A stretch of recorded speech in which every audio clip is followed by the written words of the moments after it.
Today on Open House, Everyday Excellence, we're talking about something that separates good agents from great ones. Andy Meeks believes situational awareness is emotional awareness, that real estate isn't just about getting to closing, it's about helping clients feel informed, respected, and confident every step of the way. Andy, thanks for being here today. Thanks for having me. It's great to be here. Yeah. Andy, real estate is noisy. It's competitive, it's emotional, fast moving. And you say situational awareness is emotional awareness. What does that actually mean in the middle of a bidding war at 10 p.m.? Well, at that point, I think hopefully we've done some homework together to understand better where they're going to be coming from. What are their limits? What are the things that are the most important to them? So when I can bring back something they said to me a month ago or 3 months ago, it resonates with them that they've been seen, that they're heard, and that when I help them maybe push them a little bit or where they need to be in that situation, they'll feel like it's okay because they're confident. They're like, okay, he's got my back. He's hearing me. And I think that situational awareness is because there's more to it than just saying, hey, this is the number you have to hit. This is the closing time you have to hit. That's interesting because what you're pinpointing is that by the time you get to that 10 p.m. bidding war, you've built some trust and some relationship. When did you realize technical excellence wasn't enough? Because I know I've known you since the beginning of your career, and you came out of law where I think technical experience, it's probably everything. And you came into a much more relationship-driven business.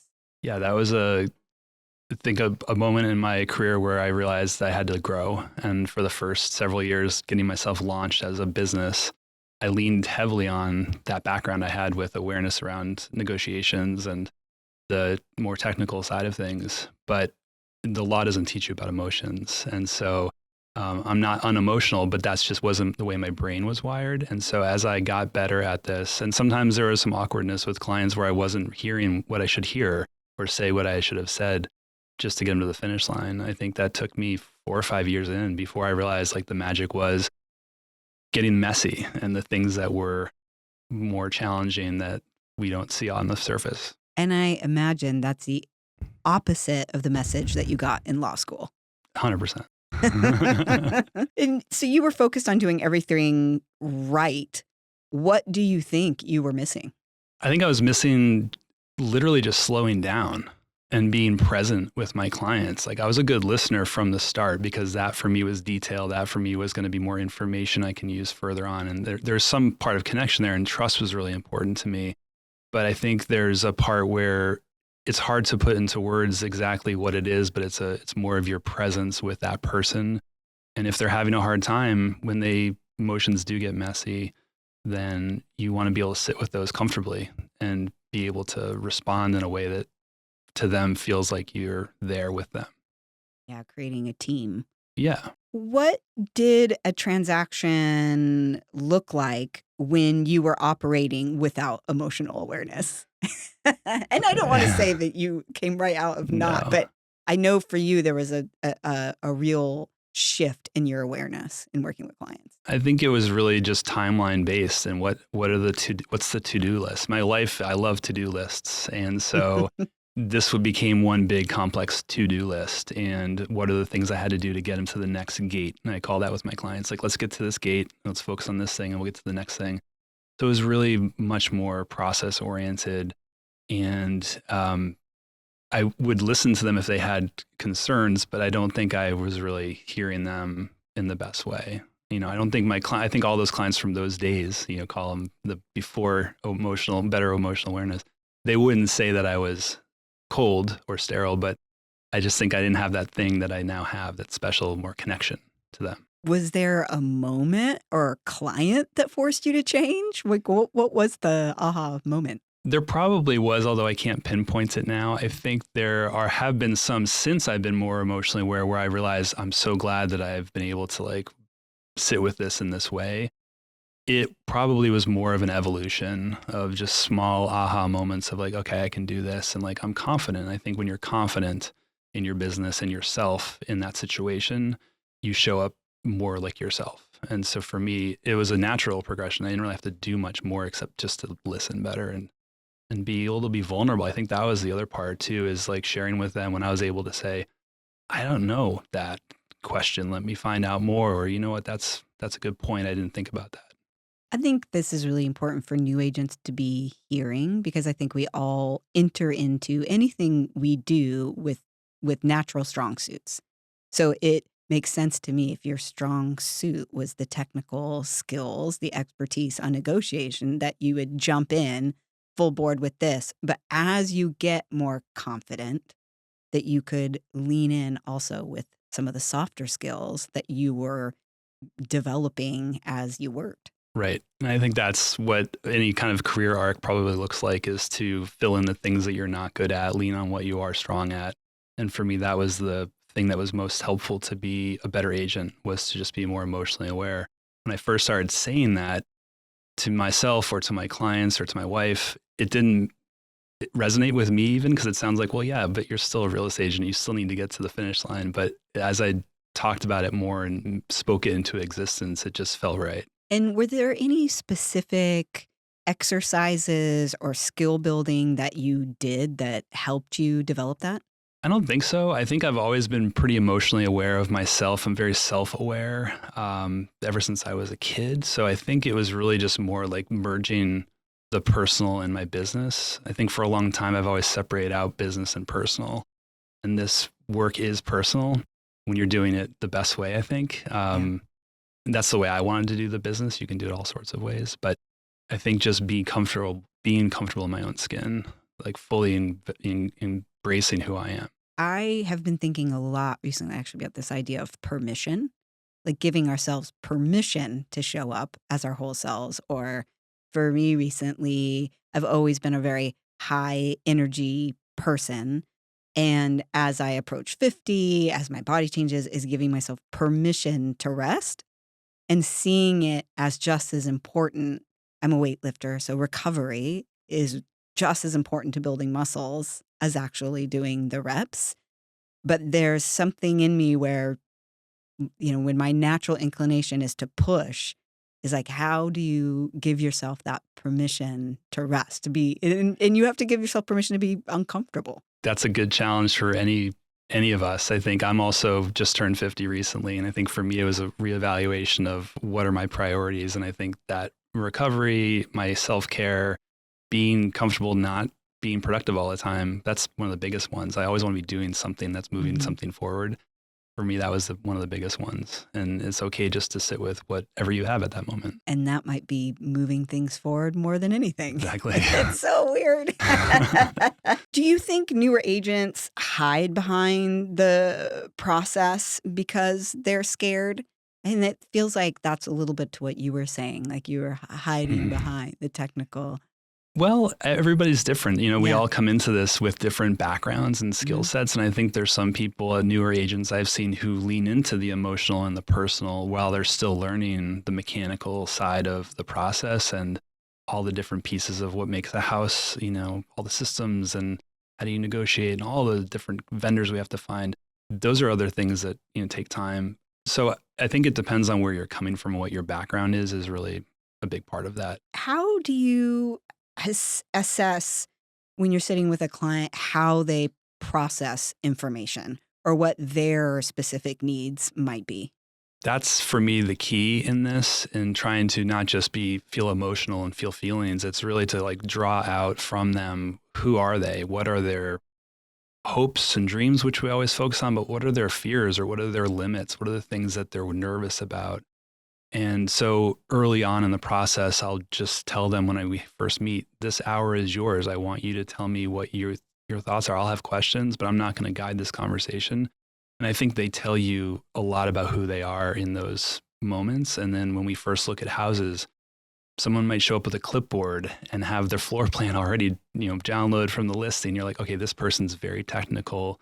They're going to need a lot of information. Or some people just ask more about the space or the light or the traffic. I mean, it's just really, I think they tell you a lot with how they present themselves, and you just have to listen. So you're picking up the clues as you're going, learning your clients, learning what their needs are.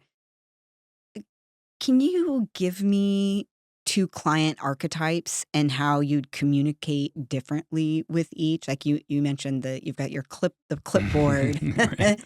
client, and Hmm. then you have the wait, can we listen to the traffic and the way this feels client? Sure. And I think I have two archetypes in my business, in my sphere, that are pretty distinct. One is the engineer type, Hmm. who are very technical. They're very detail oriented. They kind of sit with the things that I came to this, business with. Um, Less emotional, more about just getting things done the right way, and very specific questions. And I love that because I can lean into that and know who they are and connect with them that way. And then maybe the other archetype is a young couple who they've just gotten married or they're about to. And so they go into this with much more like, this is our life ahead of us. And this Mm. is like the space we want to build a life and have a family in. And so, but they may not know what they don't know. And so more of that is more education, more helping guide them into the things they need to know, but also, understanding that this might be more than just a transaction for them. I can see why you have been so successful because for that engineer client, you can kind of fill in the other half there, like, well, things that you might not see on your spreadsheet Yeah. that are going to enhance your satisfaction. And then for the couple that's all full of dreams or the new buyer that's all hopeful, these are things that, that might become nightmares if we overlook. So you can bring both those together. Yeah. Is there ever a danger of over accommodating a client's personality instead of leading them? Probably there could be. I think we can't do anything different though than what our clients are going to give us. And there's only so much we can do to guide them. I think, I think those tough moments when they maybe get so full of anxiety that they're getting off the rails for their own goal that they've stated, I want to use things they've talked about and bring it back to center. I don't ever have to have a hard conversation with that, but I think it's saying, hey, I hear you. I know that this is really uncomfortable. And, there's a lot of things that you should be nervous about here, but this is Mm. how we're going to get through it. And I try to break it down into smaller bites and just say, I see that, but then bringing it back. And that usually is a really helpful method. Do you think emotional awareness is a skill or a temperament? It's probably both. I think part of it is how you were brought up and the kind of person you are as you become an adult and become a professional and whatever other professions we practiced before we became real estate agents.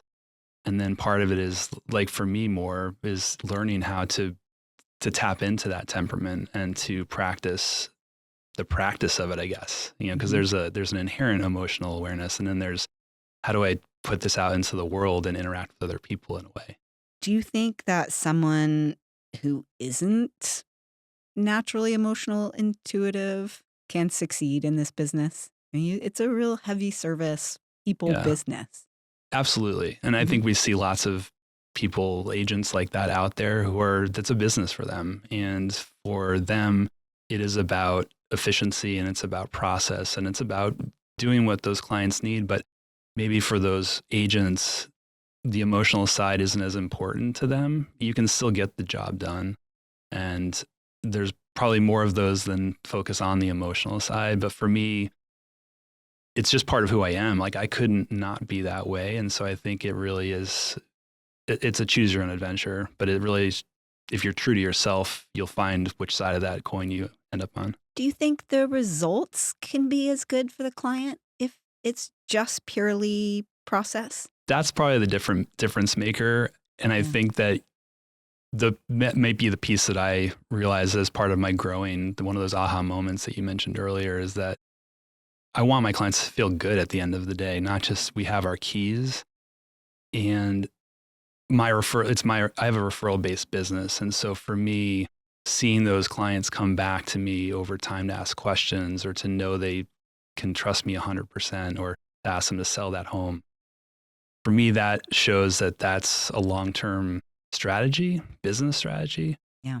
because they feel good. And I'm not sure, I can't speak to other agents, but they may be more of a fungible type of agent where it's like, oh, I just can go to another person like that to help me because they have a lower commission or something. Yeah. They get A to B all the same way.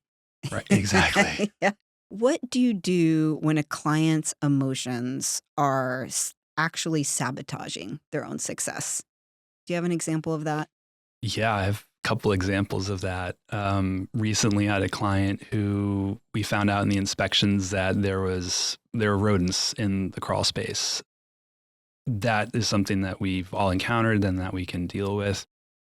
The emotions for this client got the better of her, and it felt like they were going to be in the walls, they were going to be in the ceilings, and it was going to be completely, filled with rodent droppings. And that was a tough one to overcome because there's nothing I can really say when that person has gotten to that place except let's try to get more information. And so we had multiple inspections and had multiple professionals provide their advice.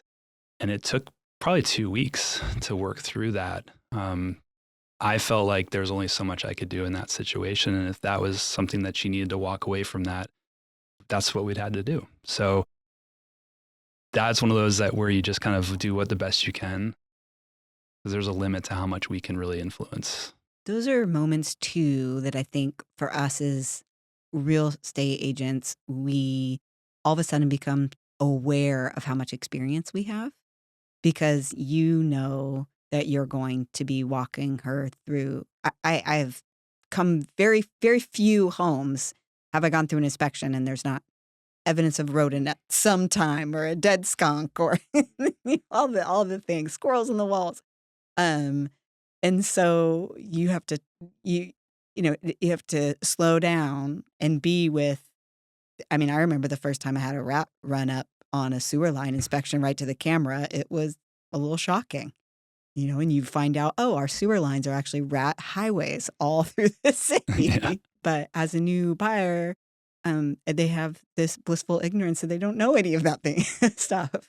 I think that actually brings up another point too about what this process of becoming more comfortable with this emotional awareness is to become situational awareness is that it's not only do I slow down to be with the client, but the whole process slows down. You can see what's coming. Mm-hmm. And the more experience you have, that's, I think, also where the magic comes in, where it's like, okay, I can see that this is going to be an issue. Let me kind of, let me set this up and provide a framework.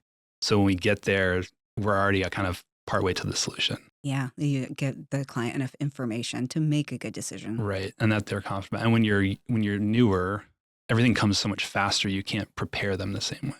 How do you calm a client without minimizing their fear? Yeah, I think in that situation, there were a lot of tears, and it was really getting to a point where I didn't know what I could do with that. And I think it was about giving her space and time and giving her the information that I thought that I'd want her to think about.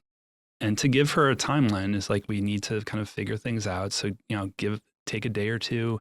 And I think just time can really help. And I think let's revisit this when things are a little calmer. Let's not try to talk about it any further now. So I think that's the best way, is just give as much space and time as you can within the timelines that we are working within. Yeah, I think that's what's so powerful about having that agent advocacy is that it is our job to work with the other party to create that space and time as much as we can. Mm-hmm. And so that you, as the client or the client themselves, gets to process what they need to process without having to play the defensive tackle Right. as well.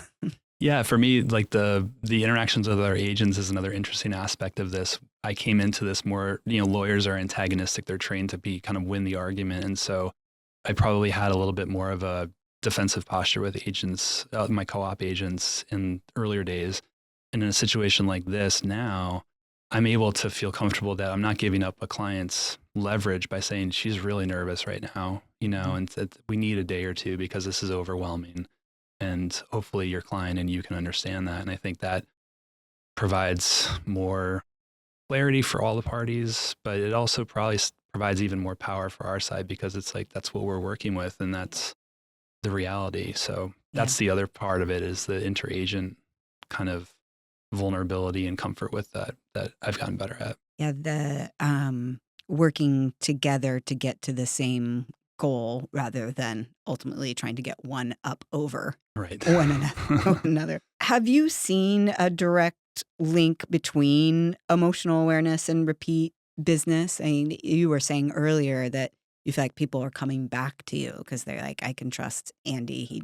He did a great job for us. I think so. And I think so. This is my 9th year. And I think I'm getting to that point where, I'm have a number of listings this spring, and all of them are from clients who I helped purchase that home. And it might have been 5 or 8 years ago. So I'm starting to see that kind of normal churn and their needs for properties.